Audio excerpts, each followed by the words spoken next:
All right, another episode of Conversate After Dark. Obviously, it's not After Dark, so I feel bright up in here. But tell you what up with you. Everything's good with me. What's going on with you? Good, I'm good. We in Cartagena, Colombia. Yes. Been beautiful. This weather has been awesome, especially since it's wintertime where we are. Right. So when I landed, I had on a hoodie and jeans and everything. As soon as I got here, man, instant sweat. And I was thinking about when we go back, I'm gonna be wearing flip flops, and I'm about to change when I get to the airport. You know what I mean? Because it ain't gonna work. It ain't gonna work. So as y'all can tell, it's just me and Tay today. So we want to just kind of talk about the show because we just jumped right into it with guests and everything. But kind of introduce ourselves and get to know each other more in front of the viewers. Right. We already know each other though. We're not anonymous, so Yeah. I don't care. Tay kind of. We're gonna bring it out of Tay. She'll be kind of bashful when the guests on the show. But we still gonna start like we normally start with an icebreaker that I get to pick today. Right. And you know what I'm gonna pick. I already know. Even though I pulled them all, I still know which one you're gonna choose. The biggest pervert. Okay. So tell them what it is first, because someone may not know. Right. So we always start each show off with an icebreaker. We have conversation cards. We have who's the biggest pervert, extreme personal questions, and the Sexy 69 After Dark. And Marvin always wants people to pick the biggest pervert. So that's what we're going to go with today. All right. You want to? I just let you choose. Okay. Yeah. Oh. This is a good one. Have you ever had sex on a beach? That ain't a pervert question. No, it's not. Hey, give me another one. Okay. Well, answer that one. Okay, we can answer it. No, I haven't. I had the opportunity, but I kind of punked out. But yeah, because people always trying to talk about like it's overrated, with the sand and everything. But I'm still gonna do it. Maybe I'll do it here in Cartagena. I don't know. So for me, it depends on what you call sex. Oh. So. I did give somebody a hand job on the beach before, but nothing happened to me, and it was because I was like, I don't want sand getting in places where it doesn't belong. So you got scared? Yes. Yeah, don't be scared, man. You guys are scary around here. All right, we're gonna do one more because that was kind of weak. I think we've done this one before. One more. Not in that. One more. Not in these questions. One I more. just asked somebody outright. One more. Okay, one more. Oh. Have you ever had sex with a coworker's spouse? No. Well, in the industry that I came from, not that this matters, but the industry that I came from, it was a very male-dominated field. Again, not that it matters, but everybody be on some bias stuff or something, right? Right, but no, I've never had sex with a coworker spouse. Not a spouse. I think like back in high school, I may have been sneaking around with somebody's girlfriend, but not a spouse. That's kind of a dangerous thing to be messing with somebody. Yeah, it is. Especially for men. If you messing with a man's wife, and at work, that's just extra messy. But right. I think back in high school, like, you had them call center jobs or whatever. I think it went down. Call center jobs, everybody fucking on the call center job. That's what I hear. If your girl work at a call center, dog, she got about 4 or 5 dudes that's buying her lunch or offering to buy her lunch. And she just wait for you to mess up. Oh, Lord. Well, what about a coworker? Is that... What do you mean? Because the question was the coworker's spouse. So now I'm flipping the question. What about a coworker? Oh, hell yeah. Look, I was the king of I was the king of the call center. Okay. I mean, at one time I'm telling myself, but this over 20-something years ago. At one time, I had 2 chicks that worked on the same row. Oh, Lord. They just worked different shifts. One worked the morning and one worked the evening. That's dangerous. Talking about a spouse. Women can be crazy. I got caught too. I'm sure you did. You know how I got caught? How? So one of the women had a sister that worked there. Mm-hmm. And her sister hooked me up with her little sister. We were friends. But she kind of knew, like, I know you ain't shit. Don't do my sister wrong. So she had suspicion that I was dating this other girl. Mm-hmm. So she found another girl in the break room and was like, "Hey, what you doing tonight?" And she told it all. Oh, me and Marvin are going to do this, that, and the other. And it was, yeah. See, that's why you can't, well, she let everybody know, but. Yeah. So it is a mess. So it's a mess. So Tay, we what? 3 months in, 4 months in to the show? What do you think so far? It's been going good. We've been getting better. I've been getting more comfortable. You started off nervous. Telling too much of my business. Why are you so nervous? You got a show about sex. That is true, but I've never done a podcast before, so it's taken me a minute to kind of get used to the flow and everything. But I think we're in a good stride right now. I do. Yeah, because what I don't like to do is talk. Because if y'all don't know, I'll talk forever. And if y'all know, it's off camera. Tay is not a talker, and I am a blabbermouth. So I know it'd be real easy for me to just dominate the conversation. But we want to make sure both our personalities shine on the show. But I think we're doing good. We've had some interesting guests. Yes, very interesting. I'm looking forward to getting more interesting people on the show because honestly, not that anybody else is boring, but just there's a lot of craziness out here, right? Right. And so people conversate. So why conversate? Because I know a lot of y'all like, man, that ain't even a word. People think we're not educated out here. Right. No, we got degrees. We got a lot of them. But conversate actually stands for communicate, converse, and relate. So it's a spinoff of another thing Tay and I are involved in. So we brought that over to the After Dark piece.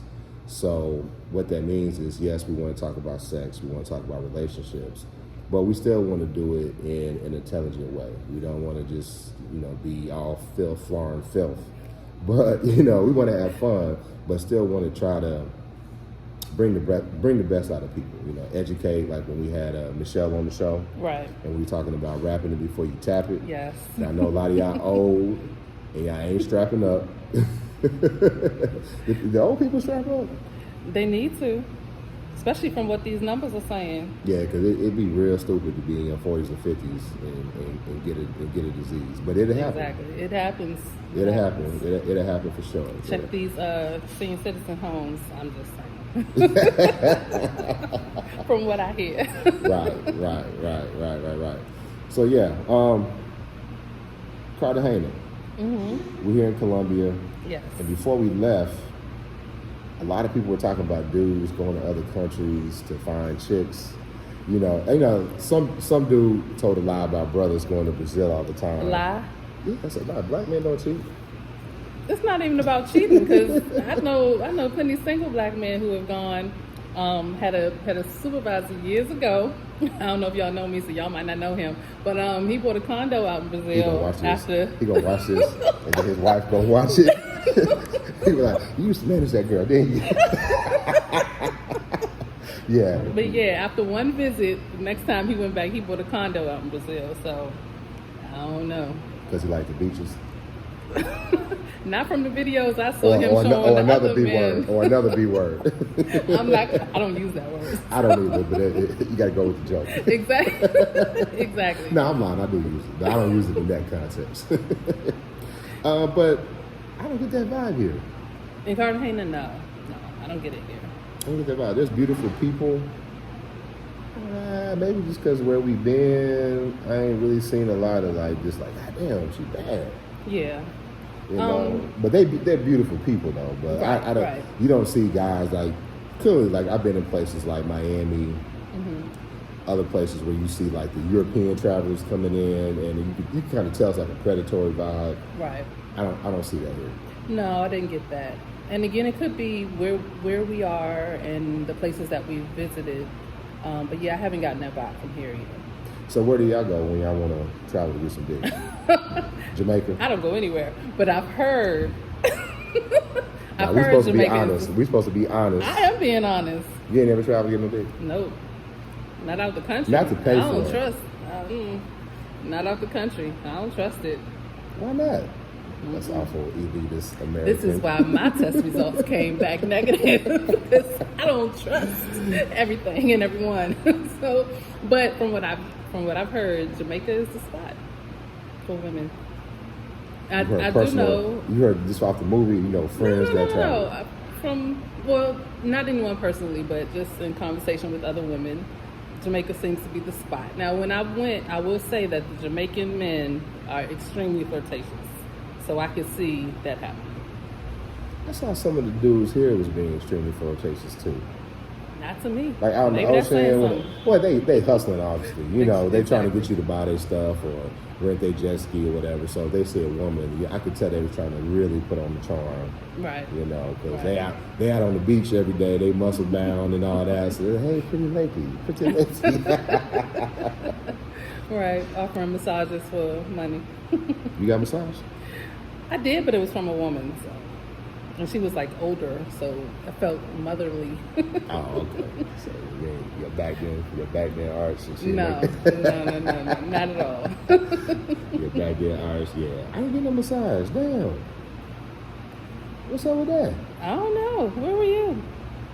Oh no, I must have been chilling on the boat somewhere doing something. I guess so. Yeah. Having fun because we on vacation. Big fun. Mm-hmm. Big fun with the wretched. Hey, so where do you see us going next with the show? Where have we not went yet that you think we should go with? Well, I still feel like with some of our guests, we've had a similar vibe with some of them, mm-hmm. but I still think there are other lifestyles and other things that we can expose people to that we haven't even touched on. Oh yeah, maybe get more in depth. Because yes. most of the people, they're I guess maybe novices. Right. No, some of them. We had a couple guests that were really deep into it. Especially this a couple other episodes aired before this one, but right. Dee from Jersey, right. Celine from Missouri, they was about it. They about it. Yeah. But I feel like we can get maybe Tay really like Dee from Jersey. The comments. I'm gonna leave that one alone. The comments on that show, dude said Shorty got moist. Oh gosh! See, people trying to put me out there. Y'all keep the comments coming. That was funny though. I think Shorty got moist. Oh Lord. That was hilarious. Anyway, I think we can get more people who have been in lifestyles longer. Maybe some professionals.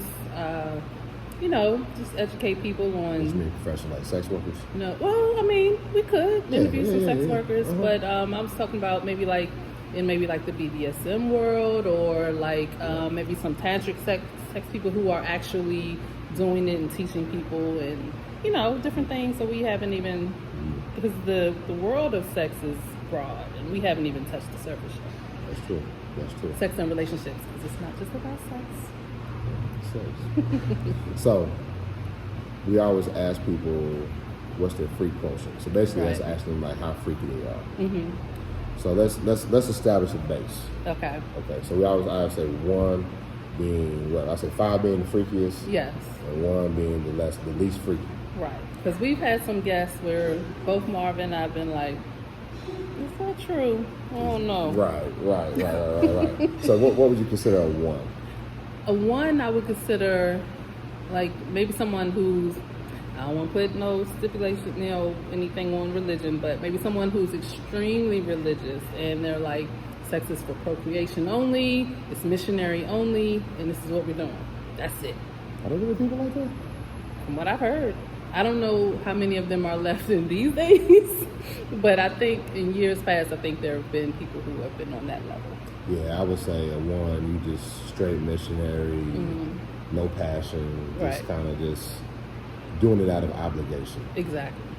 And I think some people might be doing that because they do feel obliged, you've been married for a while, and it's just man, I know I need to do this with my partner, which is sad to say, but it happens. Yeah.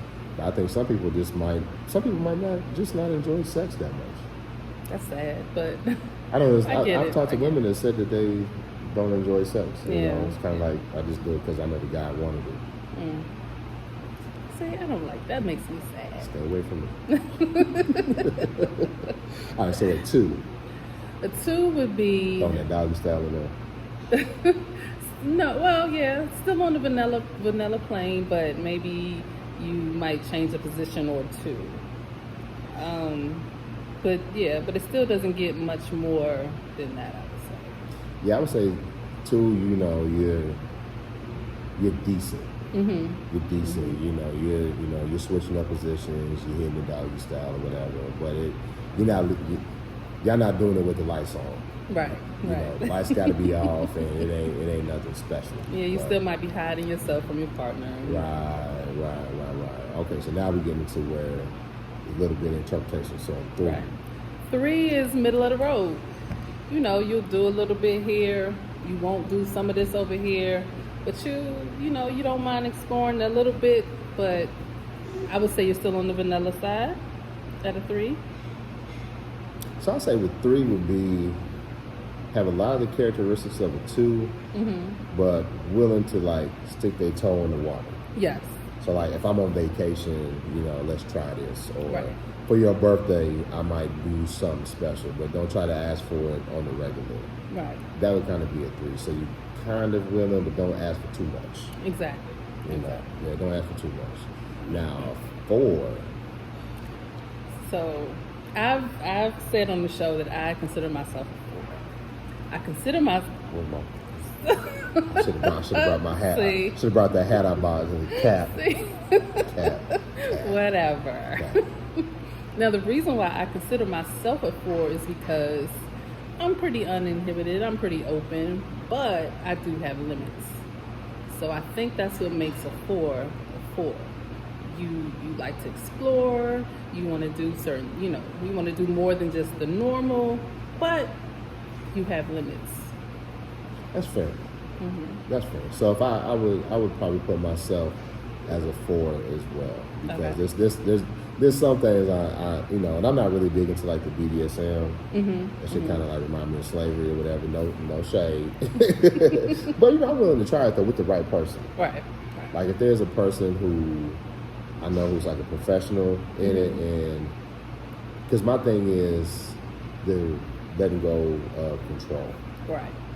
As a man, I'm used to being, dominant in terms of just how I live my day-to-day life. I know for some people that's the whole kink, what turns them on. Yeah. Letting go of control. Right. But there's got to be a big amount of trust. Because you got people like pull out the handcuffs, and I got the feather and the paddle and all that. Like, okay, Right. all right, I'm done. And then what if they never like, nah, you just gonna stay there, and they leave you in the handcuffs? That's like my biggest fear. You know what I mean? Like they gonna leave me in some handcuffs on the bed. I feel like I read that in the story once. You can see it in the movies. They got the yeah. old school bed posts with the rails, little metal rails. Yeah. And you get handcuffed. So, well, I think that's one side of BDSM, but the other side, you could still be in control. Because you're talking about the submissive side. Yeah. I don't know much about BDSM, so I'm just talking from my limited knowledge. You want to do BDSM? I've dabbled. For me, like I tell people all the time, I grew up in the 80s, so I'm like the Isley Brothers. Like I like to make love, so the dominance that comes with the Carl BDSM. Thomas. That's true. That's true. Yeah, I used to get mad about that, but I embrace it now. I'll straight in Carl Thomas. I need to find Carl. We get Carl. Let's do a meet and greet with Carl so I can take a picture with him. Right. Shout out to Carl Thomas. But it's just not in me to. Pain is pleasure. It's hard for me to conceptualize. I get that. So I think that's why I don't think I could be a dom or a switch. I might be able to do the sub thing just because I know that would be pleasing my partner. Okay. And I could get into that with limits. With limits. Like you ain't, putting under my ass and no shit like that. But Everything is consensual. that ain't. I don't consent. Not me. Don't do that. We gonna fight. We gonna fight. It's over. Uncuff me. No, Lord. So 5. we have one guest that I could definitely say I feel like is a definite 5. Male or female? Female. Oh yeah, for sure. Yeah. She blew it out the water. Yeah. She blew it out the water. Yeah. Well, I think there might have been more than Yeah, one. there was definitely more than one, but one But sticks one out. just like a 10 out of 5. Right. Now, to me, a 5 is someone who's just open to any and everything, and they enjoy any and everything. Yeah, I would say that. Mm-hmm. So a 4 goes like this, obviously. 4 goes like swingers clubs and. Mm-hmm. Well, I mean, I won't say you necessarily have to be a swinger. You're just open to. But you don't have to swing at the swingers club, though. No, you don't. But I wouldn't necessarily say that will put you into. That would be a characteristic of a 4.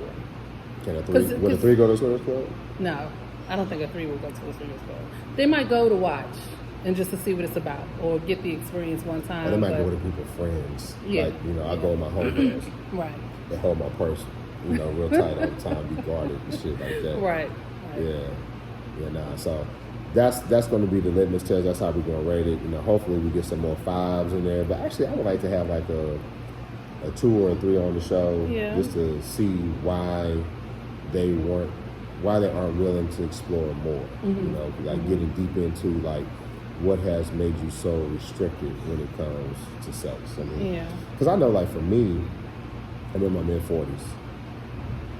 For the longest, I think because of my upbringing, I used to be very like closed-minded, when it came to sex, and not on stuff that I was willing to do, but I used to be like very judgmental of any woman. Like if I found out, oh, you did that, then like, nah, I don't want to fool with you. Yeah. Which is a real like insecure, immature way of approaching relationships, with women. So I think probably like in my late 30s or what have you, that's when I started opening up and, really realizing that, hey, if you got a woman who's confident in, her body and, not really worried about what people think, and she's comfortable with you, like D from Jersey said. He said, if you're up here passing all this judgment on women, why do you think a woman would want to do anything with you? Exactly. So once I, grasped that concept, and I was like, okay, let me be more open-minded, less judgmental, and allow people to be who they want to be around me. So, you could try different stuff and you're like, nah, that ain't really for me. I've tried some things, I'm like, yeah, I really ain't got to do that again. Right. But at least I tried it. So, I don't know if it was a midlife crisis or whatever, but could have been. Yeah. But I'm glad that I'm this way now. I mean, I know that I have a lot of friends and family like, why are you doing an after dark show? Like, what's up with that? You're supposed to be professional and all that, but life's too short, man. Life's too short to be worried about what people think, and it's fun. You see, look, on the show, you're the more outgoing person. I'm the more reserved person. But people are surprised you're doing the After Dark show. No one is surprised that I'm doing an After Dark show. I don't know what that means. That's what that means. I don't know. I've always been kind of open to new things. I'm that way in person anyway. I'm a try anything once type of person.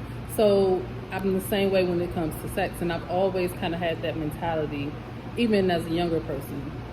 As a younger person, I didn't say I was doing it because I was an adult. You was an adult? I was an adult when I lost my virginity. Okay, so to end the show, I have another deck of conversation cards that I've never brought onto the show. Okay. Just didn't have a category to put them in, so I guess we'll go through one of these now. I'll let you choose. Okay.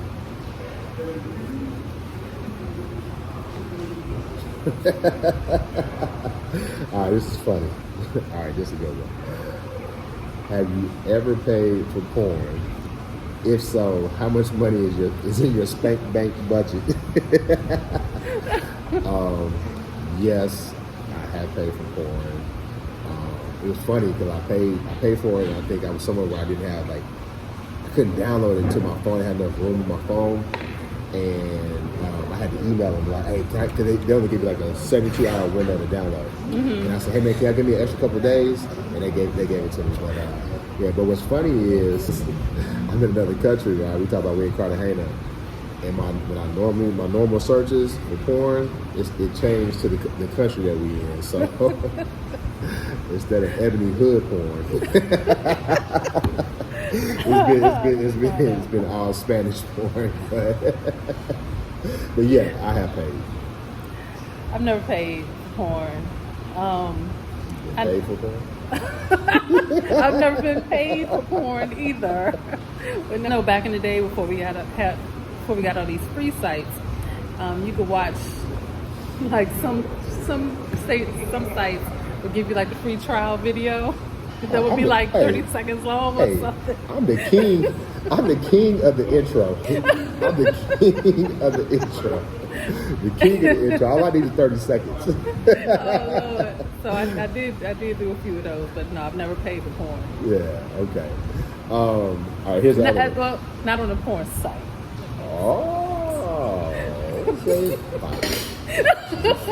She's a five. All right, so there's one more on here, so we're going to ask you before we wrap up. Do you know where your G-spot is, and are you sure?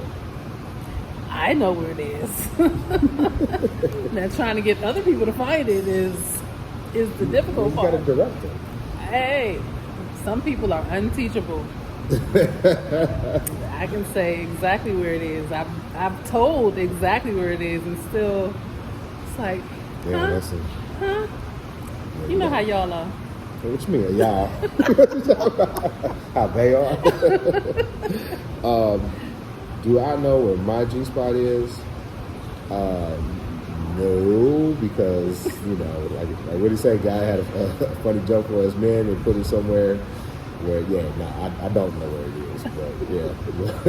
Maybe one day, if the right woman, maybe. Ladies. That's funny. All right, but tell them how they can find it. You can reach us at Conversate After Dark everywhere. And if you would like to be a guest on the show, you have a topic you want us to talk about, or you have a suggestion for Nasty or Normal, you can reach us at cvadthepodcast@gmail.com. And you can be anonymous.